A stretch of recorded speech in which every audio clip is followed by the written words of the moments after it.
Bismillahirrahmanirrahim. Alhamdulillah, wassalatu wassalamu ala rasulillah Sayyidina Muhammad ibn Abdullah wa ala alihi wa sahbihi wa mawalah.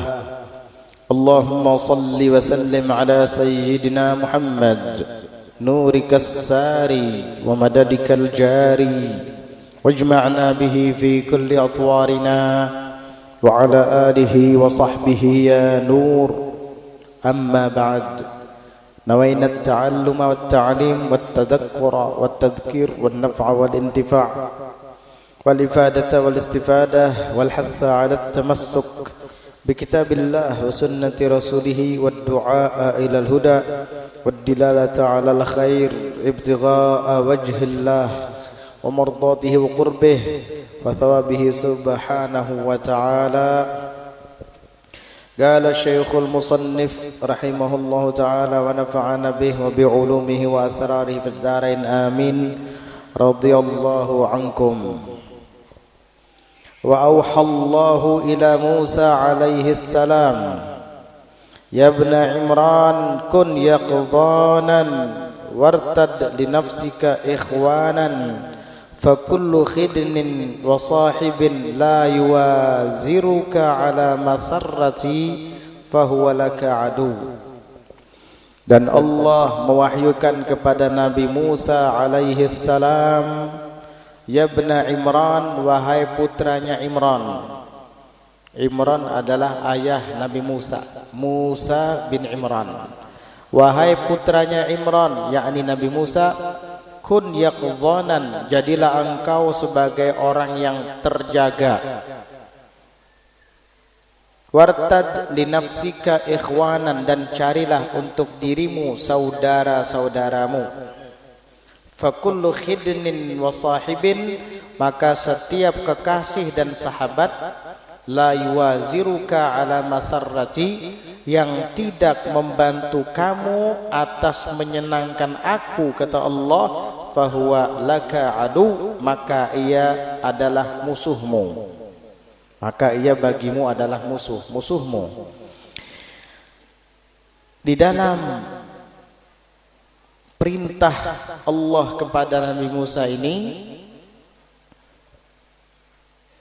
adalah agar beliau selalu sadar dan terjaga, jangan sampai lalai daripada Allah, dan disuruh untuk mencari sahabat yang benar, mencari sahabat yang membantu kita untuk bisa menyenangkan Allah, maksudnya yang membuat Allah ridha.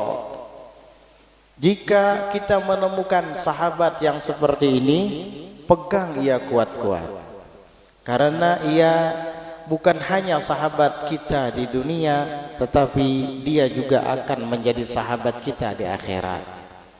Al-akhillau yawma idzin ba'duhum li ba'din adu illal muttaqin.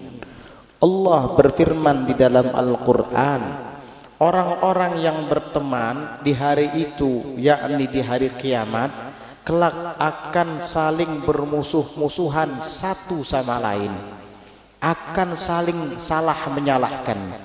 Illal muttaqin, kecuali orang-orang yang bertakwa, maka mereka akan saling menyayangi dan saling menolong saudaranya. Kenapa demikian? Karena orang-orang yang bertakwa, apabila mereka bersahabat di dunia, maka persahabatan mereka akan didasari dengan rasa takwa. Dia akan mengajak temannya untuk bisa menyenangkan Allah, membuat Allah ridha. Ketika ada majelis taklim, dibawahinya kawannya tadi. Hari ini hari Rabu, sore ba'dal asar ada pengajian, ikut yuk bareng kita ngaji, biar kita paham tentang agama ini, biar kita mendapatkan ilmu, kemudian diamalkan. Akhirnya temannya tadi pun ikut. Malam ini ada acara pembacaan Yasin di rumah Fulan bin Fulan, ikut yuk biar kita dapat pahala, karena sekali membaca surah Yasin itu sama seperti mengkhatamkan 10 kali Al-Quran, kama warada fil hadits. Oh, begitukah? Iya, yuk ikut. Akhirnya dia ikut. Pokoknya setiap sahabat ataupun kekasih yang membantumu untuk bisa mencari keridhaan Allah, itulah sahabat dan kekasihmu yang sebenarnya. Dan setiap sahabat atau kekasih yang mengajak kamu untuk membuat Allah Ta'ala murka, maka itu adalah musuhmu, bukan kekasihmu, bukan sahabatmu, walaupun dia tinggal satu atap bersamamu di rumah. Tapi dia malah mengajakmu untuk melakukan yang dimurka oleh Allah. Itu bukan sahabatmu, itu bukan kekasihmu, tapi itu adalah musuhmu. Kalau pesan ini disampaikan oleh Allah kepada Nabi Musa supaya beliau mengamalkannya, apalagi kita yang bukan Nabi.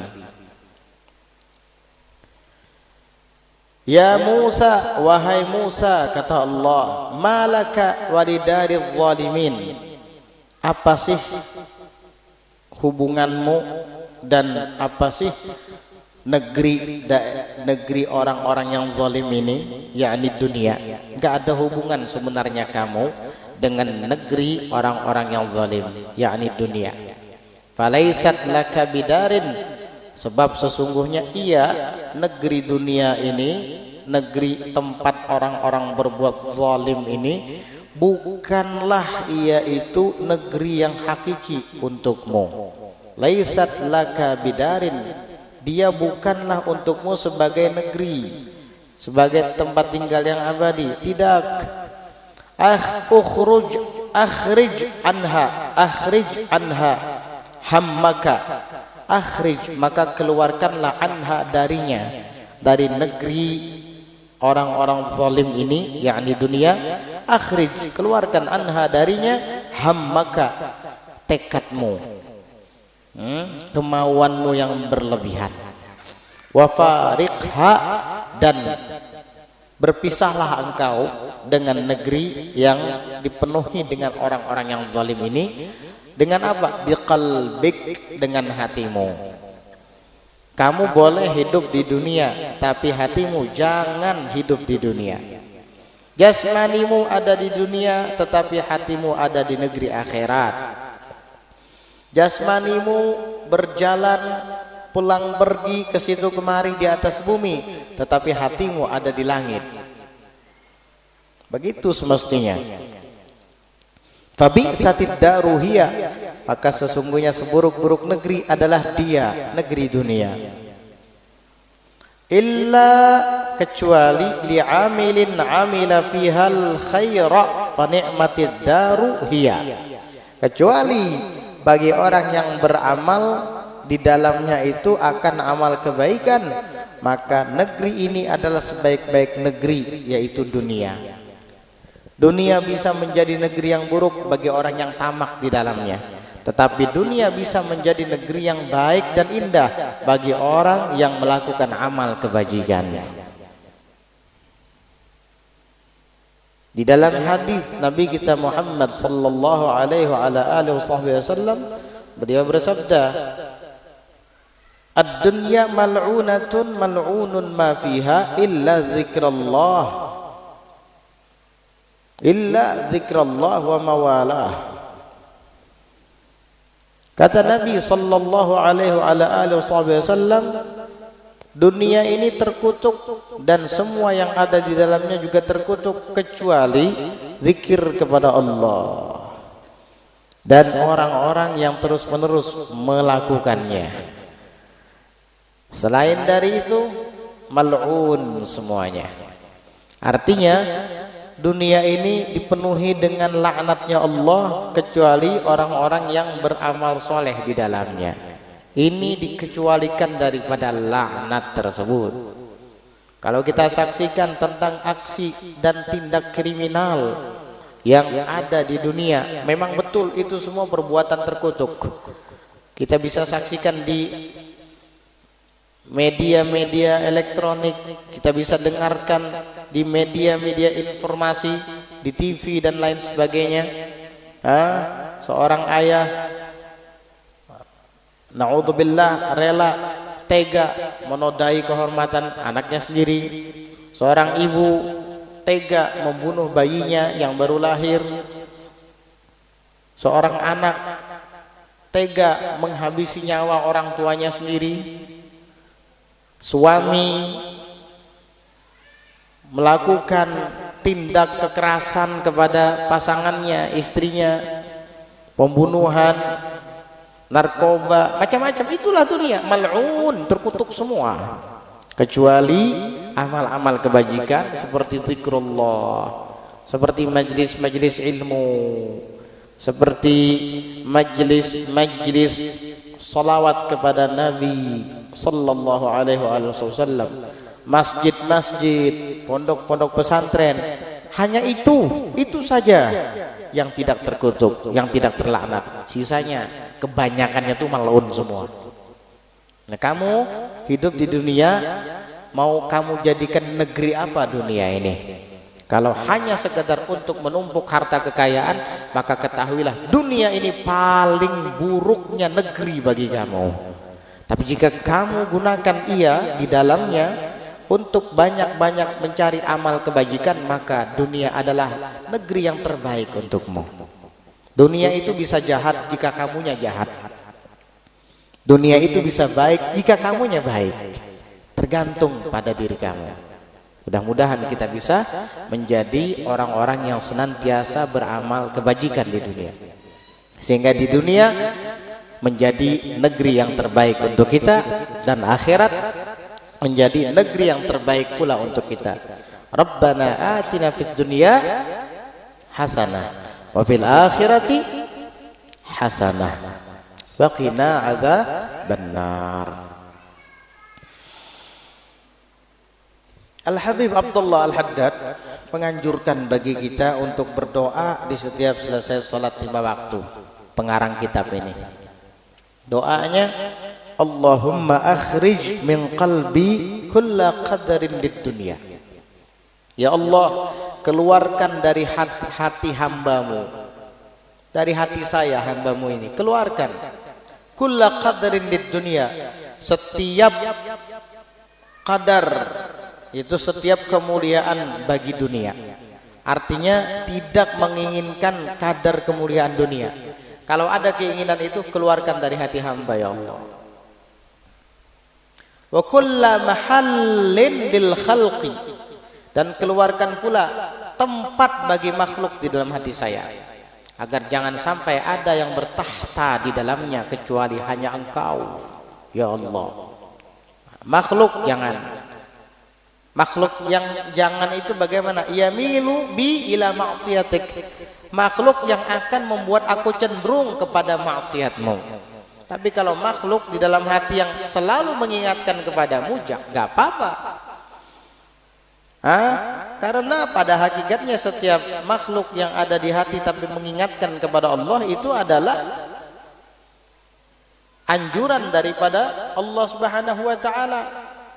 Ini yang dimaksud dengan ya ayyuhalladzina amanu taqullaha wa kunu ma'as shadiqin.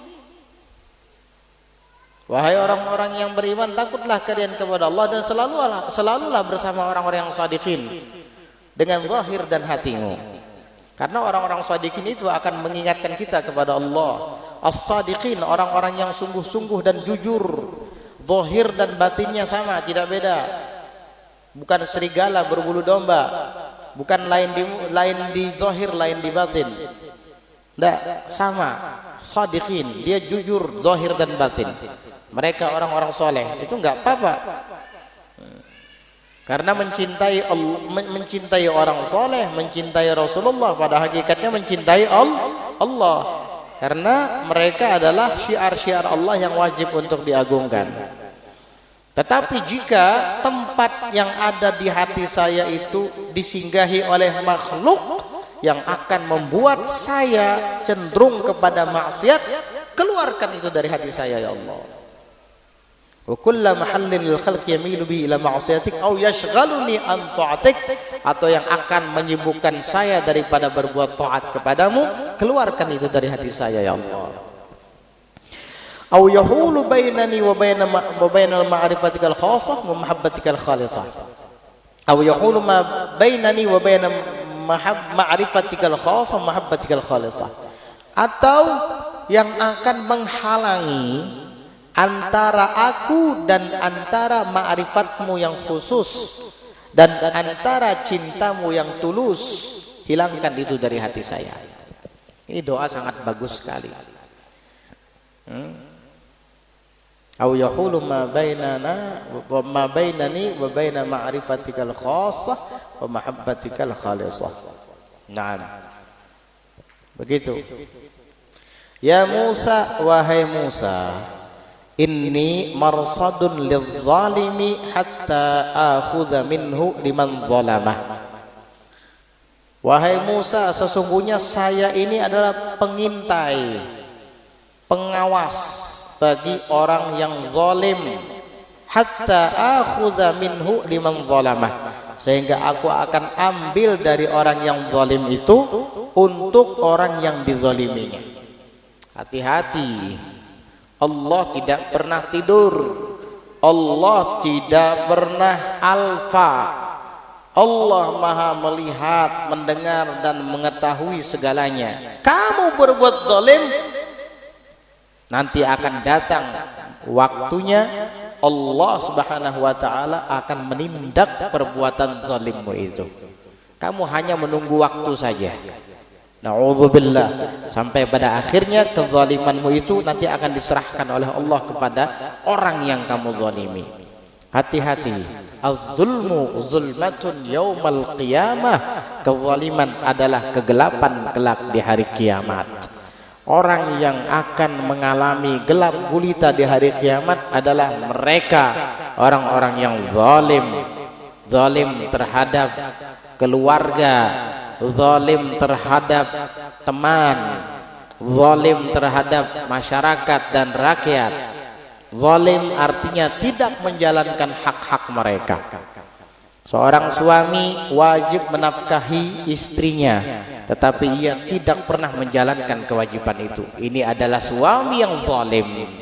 Seorang istri wajib bakti dan taat kepada suaminya selama bukan maksiat, tetapi ia malah tidak mau, diajak sholat tidak mau, disuruh tutup aurat menolak, malah ngomel-ngomel. Kamu adalah wanita yang zalimah, istri yang zalim terhadap suami. Kamu akan bertanggungjawabkan perbuatanmu itu.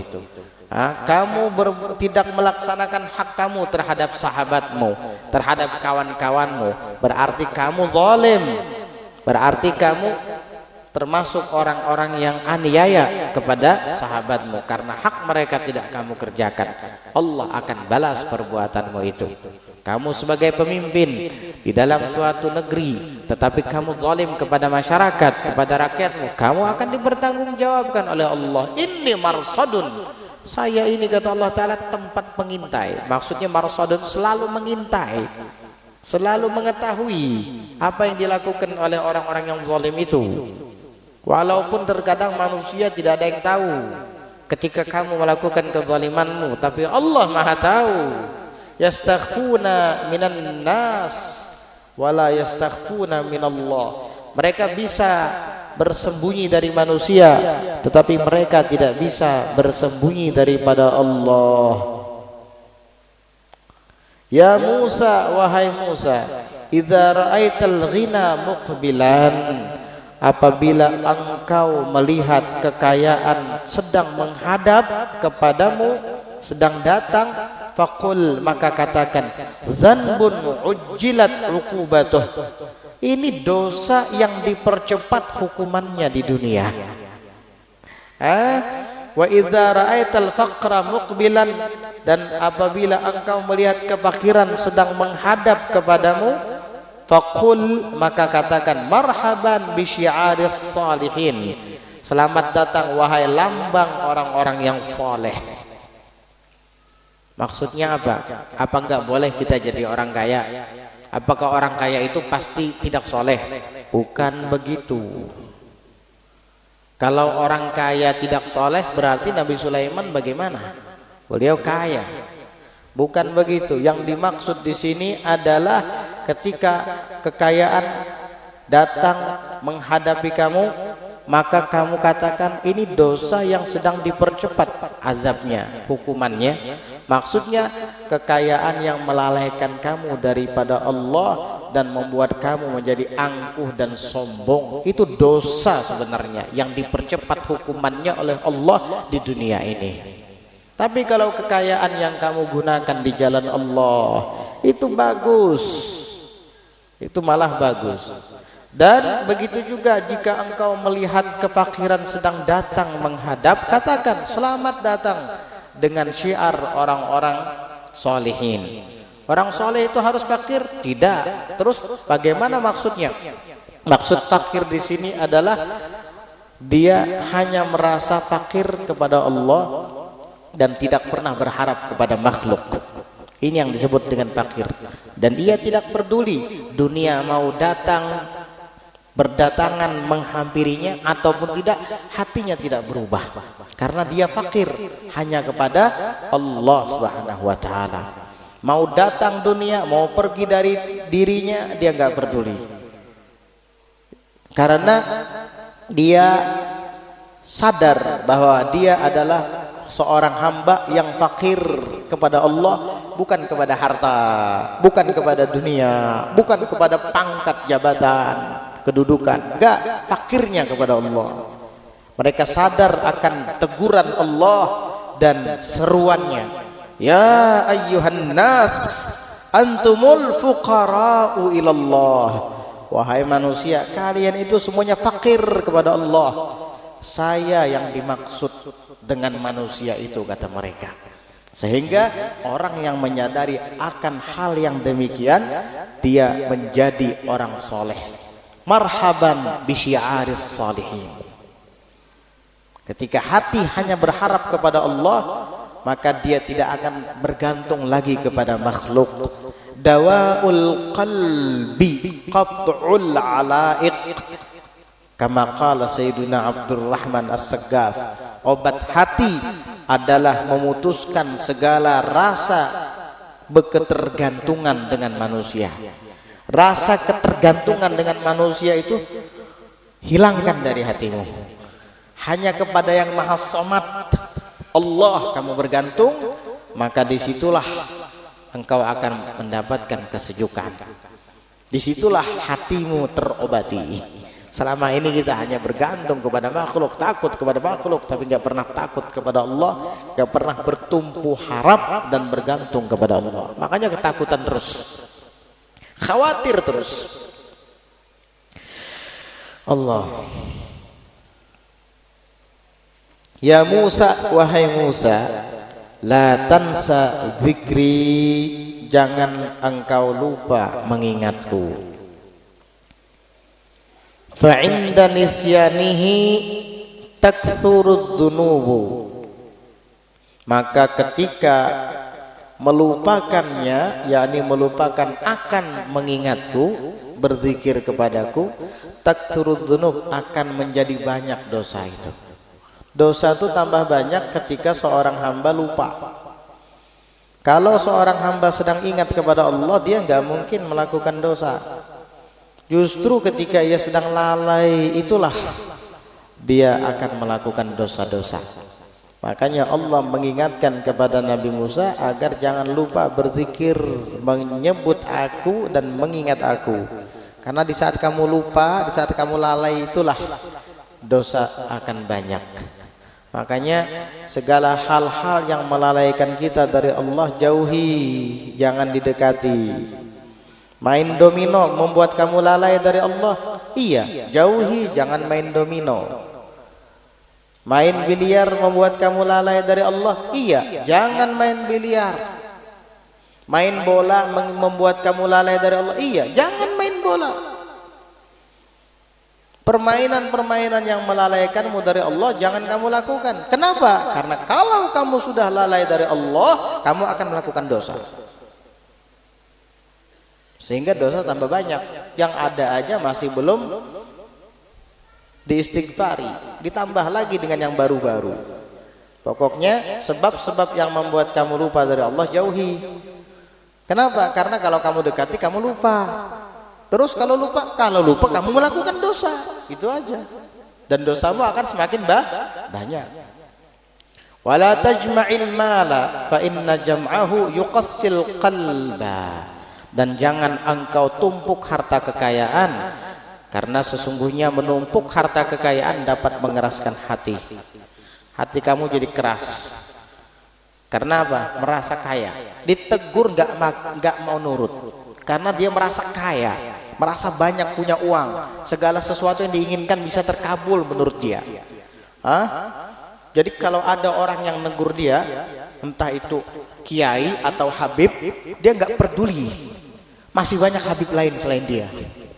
Saya bisa pak panggil yang di Jawa-Jawa, yang di luar negeri ke sini dengan uang saya. Kalau ada kiai negur, dia nggak mau nerima teguran kiai. Masih banyak kiai lain, saya bisa datangkan yang dari luar pulau ke sini dengan uang saya. Ini keras hati. Na'udzubillah, karena merasa kaya. Hati-hati.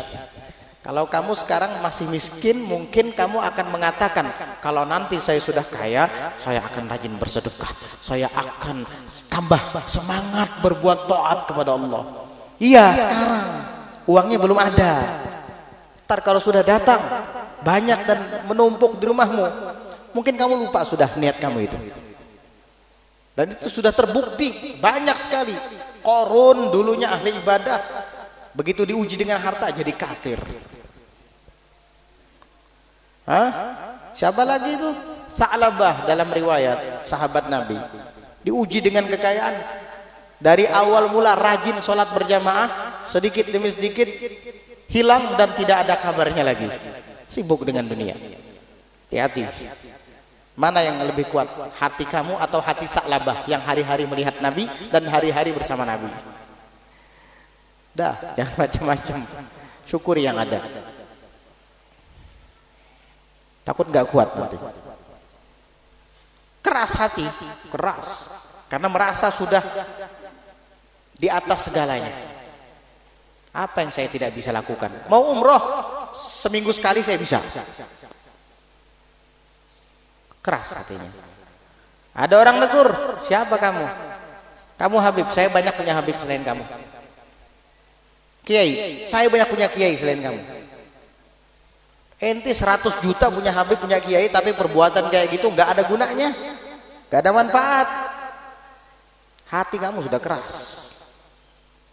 Gara-gara tertipu dengan uang, dengan harta benda, kekayaan yang kamu miliki. Na'udzubillah. Ya Musa, wahai Musa. Di dalam Zubat itu disebutkan, wa inna ab'ada qulubin nasi mir rabbinar rahimi qalbun qasi. Sesungguhnya manusia yang paling jauh dari Allah adalah orang yang berhati keras. Jadi kalau kita keras hati, berarti kita jauh dari Allah. Orang yang keras hati itu nggak mau menerima kebenaran, nggak mau mendengarkan nasihat, merasa diri yang paling benar, orang lain itu salah. Na'udzubillah.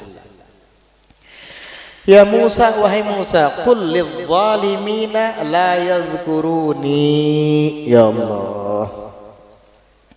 Wahai Musa, katakan kepada orang-orang yang berbuat zalim itu agar dia tidak usah menyebut aku. Gak usah berpikir menyebut aku selama dia melakukan kezaliman itu. Biasanya Allah Ta'ala menyuruh kita mengingatnya ya, menyuruh kita menyebut namanya, udhkuruni adhkurkum. Tapi giliran orang zalim disuruh oleh Allah, gak usah menyebut nama saya, gak usah. Gak usah. Kenapa? Fa innahum, sebab sesungguhnya mereka, kata Allah, idza dzakaruni, apabila mereka menyebut aku, azkurhum, aku harus menyebut mereka. Menyebut mereka dengan apa? Bil la'nah, dengan laknat. Kenapa? Li'anni, karena sesungguhnya aku alaitu ala nafsi, sudah bersumpah atas zatku sendiri, kata Allah, an adzkura man dzakarani, saya harus menyebut orang yang menyebut nama saya. Tapi berhubung yang menyebut nama saya ini adalah orang zalim, saya harus menyebut namanya juga. Karena dia orang zalim, maka saya akan sebut namanya dengan laknatku, dengan kutukanku. Jadi setiap hamba menyebut nama Allah, Allah akan sebut nama hamba itu. Jika ia orang baik, Allah akan sebut dia dengan yang baik-baik. Jika dia orang zalim, Allah akan sebut kezalimannya. Makanya orang zalim itu apabila berzikir, zikirnya tidak akan mendatangkan manfaat baginya, justru akan mendatangkan mudarat dan mudarat baginya. Bukankah zikir itu pahala, Bib? Iya, bagi orang yang baik. Tapi bagi orang yang zalim, menyebut nama Allah, Allah akan sebut dia dengan laknat. Ngeri, ngeri. Jadi bagaimana solusinya? Tobat kamu kepada Allah, wahai zalim. Habis itu sebut nama Allah. Allah akan sebut kamu dengan kebaikan, bahkan Allah akan sebut kamu dengan sebagai kekasihnya. Karena kamu bertaubat. Innallaha yuhibbut tawwabin. Sesungguhnya Allah itu cinta kepada orang-orang yang bertaubat. Selama kamu masih zalim, ikut malam Jumatan tahlilan, la ilaha illallah, la ilaha illallah, paling khusyuk kelihatannya, sampai matanya kada berbincalak lagi, no, sampai gelengan kepalanya paling cepat dari yang lain. Tapi perbuatannya zalim, setiap kamu sebut nama Allah, setiap itu pula Allah menyebutmu dengan laknat. Na'udzubillah. Ayo tobat dari kezaliman kita. Jangan dizalimi lagi keluarga, anak istri di rumah. Jangan dizalimi lagi tetangga kita. Jangan dizalimi lagi sahabat-sahabat dan saudara kita, apalagi orang tua. Jangan dizalimi lagi rakyat atau masyarakat kita. Karena orang zalim apabila menyebut nama Allah, Allah pasti akan sebut namanya, tapi dengan laknat. Karena Allah sudah bersumpah demi zatnya harus menyebut orang yang menyebut namanya. Tetapi jika yang menyebut adalah orang baik, Allah akan sebut dia dengan kebaikan.